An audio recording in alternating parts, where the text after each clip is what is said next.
Introduction. Institutionalized education has been affected significantly by the current COVID-19 pandemic because schools have been closed as one of the countermeasures to address this global problem. As such, online learning has become the preferred mode of delivering instruction to students. With the rapid rate of technological growth in the last 20 years, people are now enjoying one of the most significant technological booms in human history. In the field of education, online learning is becoming more dominant and heavily debated as it expands out of the traditional classroom towards anyone with access to the internet.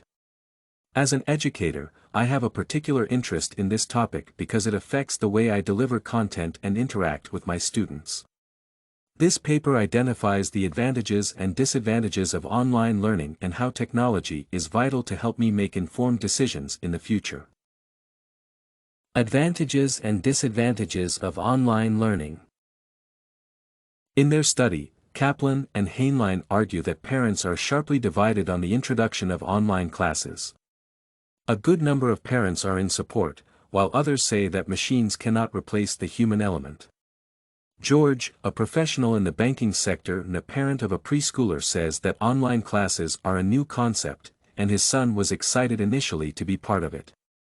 Zoom is one of the popular online platforms being used to teach learners, and it has been highly helpful in facilitating distance learning. However, it has a major drawback, as it does not provide a way for students to submit their work for assessment. As such, the only option for learners is to photograph their work and email it, and this process could be complicated for some students, especially those in elementary classes.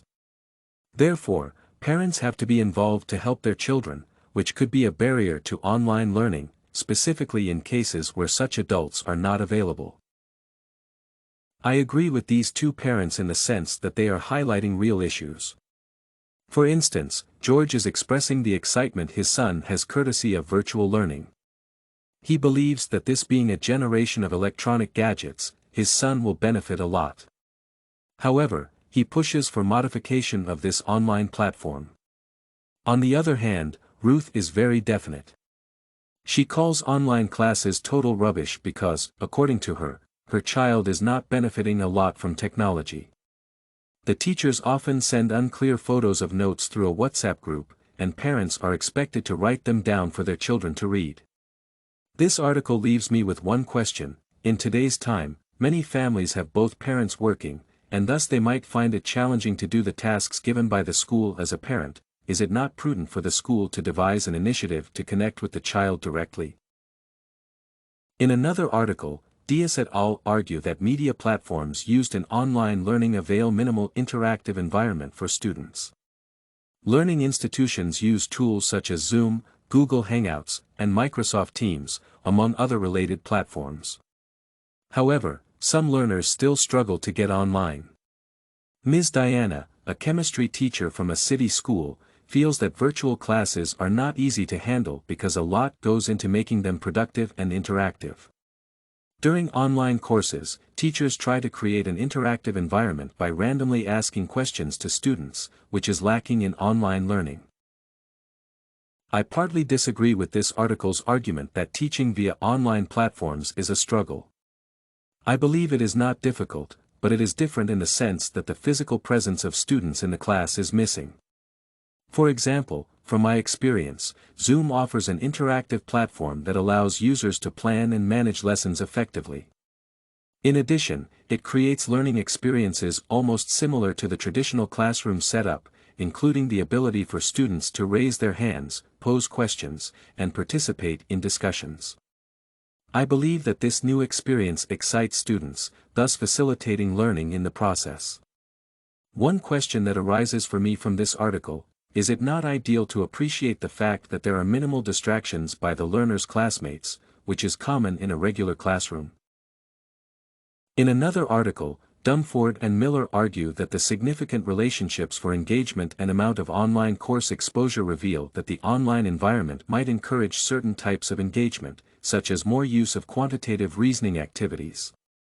Traditional face-to-face settings seem more likely to promote collaborative learning, student-faculty interaction, effective teaching practices, quality of communications, and discussions with others.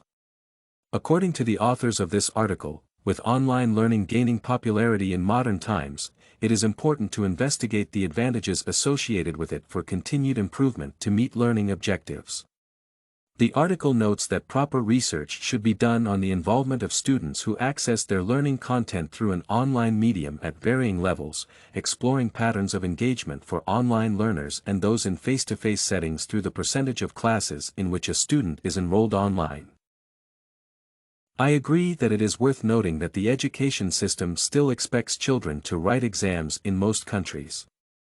However, with online learning, it becomes hard for teachers to monitor how such exams take place.